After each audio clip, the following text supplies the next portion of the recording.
How to delete your X/Twitter account permanently. So let's not waste any more time and head right to it. So first you open the app, whether you use an Android or an iOS, this is valid for both. So first when you open the app, on the top left you'll find the profile option, you click on it. Then you will get the option of setting and support. In that you'll find setting and privacy, click on that. Once you click on setting and privacy, you have to click on your account.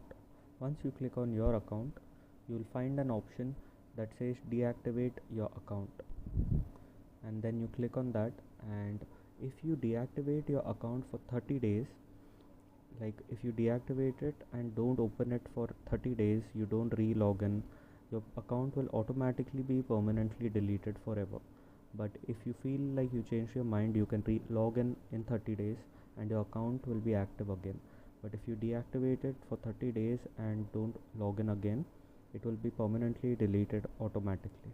If this video helped, make sure to leave a like and please don't forget to subscribe. Thanks for watching.